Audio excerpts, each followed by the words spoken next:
Muchas gracias, señor presidente. Adelante, diputada. Y muy ad hoc, hablando ahora sí de corrupción, creo que no debe pasar desapercibido una de las grandes deudas que deja la legislatura, la 62ª, que es la reforma para el retiro de concesiones mineras cuando se cometa no solamente delitos como los que se han comprobado ya de estas empresas que no solamente no dan seguridad laboral a sus trabajadores, sino que cometen todo tipo de tropelías, sino específicamente en lo que tiene que ver con los ecocidios o con los delitos electorales, con los delitos ecológicos. Como todos recordaremos, el episodio más trágico de la minería en México ocurrió en 2006, en Pasta de Conchos, Coahuila, donde murieron 65 trabajadores tras una explosión. A 9 años de la tragedia, seguimos esperando que los cuerpos de los mineros caídos se entreguen a sus familias. Sin embargo, tenemos un caso moderno, por aquello que dicen de que los mexicanos no tenemos memoria, para recordarnos de los abusos que comete el Grupo México. El 6 de agosto de 2014, la minera Buenavista del Cobre, propiedad de Grupo México, derramó 40,000 metros cúbicos de lixiviado de sulfato de cobre en los ríos Bacanuchi y Sonora, como consecuencia de falla de una tubería, dicen. Para los que estuvimos allá, sabemos que no solamente fue la falla de la tubería, sino que no existían los elementos de seguridad básico para poder manejar los desechos tóxicos que salen de la solamente más grande mina de cobre del mundo. Es decir, estamos hablando de una empresa que tiene la explotación minera más grande del mundo por mucho. La siguiente, más abajo, está en Chile y no es ni siquiera la mitad de lo que se encuentra en Sonora. Y Grupo México, rompiendo toda normatividad, aparentemente con la complacencia de la Secretaría de Economía y de la Dirección General de Minas, no tenían las normas mínimas de seguridad para poder manejar el lixiviado de cobre. Es decir, la norma mínima dice que hay que tener 2 albercas, por decirlo de alguna manera, para que cuando una se sobre, específicamente por las lluvias, la otra pueda detener el lixiviado de cobre, y esta, que por cierto está en la parte más alta de la Sierra de Sonora, no dañe no solamente la sierra, sino que tampoco se vaya el lixiviado de cobre a las aguas profundas, porque en estados como Sonora, donde falta el agua en muchas regiones, esto sería una gran tragedia.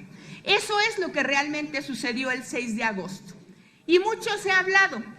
Se le decía que se le iba a multar al Grupo México con 40 millones de pesos. 40 millones de pesos que no servían ni para llevar agua a los damnificados inmediatos. Luego nos dimos cuenta que el 2 de marzo pasado la Profepa solamente lo multó por 26 millones de pesos por 50 irregularidades en contra de la Ley de Equilibrio Ecológico, por no contar con la licencia ambiental única actualizada. No había instalado las plataformas y puertos de muestreo ni ductos de descarga de diversos equipos y no había realizado la evaluación de sus emisiones.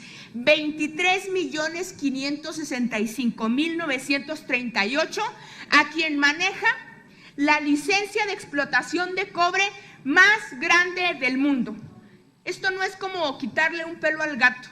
Es como nada más haberlo visto pasar y a lo mejor a ver si se le caía alguna lanita, porque de verdad es una burla, tanto como la burla que sucede en este país, donde pareciera que la justicia no aplica para aquellos que tienen influencias y relaciones. El gobierno federal, pues, impuso al Grupo México crear un fideicomiso por 2,000 millones de pesos, que por cierto hoy no funciona, con el pretexto de que estamos en época electoral, como si Grupo México fuese parte del proceso electoral, aunque parece que sí lo es, apoyando al gobernador y a su candidato en Sonora. El Grupo México entonces cuenta con una serie y un amplio historial de tragedias que han dañado a la clase trabajadora y que han dañado al pueblo de Sonora. Todavía hace 2 semanas nosotros nos sentábamos en la Cámara de Diputados con habitantes de Aconchi, de Ures y de 11 municipios más que están en el río, en las orillas del río Bacanuchi y el río Sonora. Nos enseñaban el agua contaminada, nos hablaban de los problemas de salud que tienen y pareciera que a la Profepa, que a la Semarnat y sobre todo que a la Secretaría de Economía, por no decir que le vale, no le importa.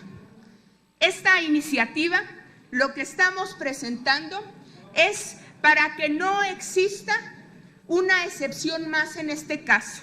La Secretaría de Economía, a través de su Dirección General de Minas, como las avestruces, ha escondido la cabeza para no dar respuesta y no decirnos por qué ni siquiera se ha tocado con el pétalo de una rosa la licencia del Grupo México.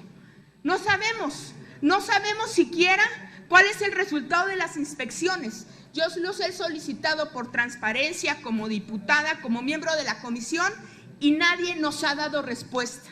El director general de Minas dijo en alguna comparecencia 3 meses después de la tragedia que estaban esperando un informe, cuando los que tienen que tener la información son ellos.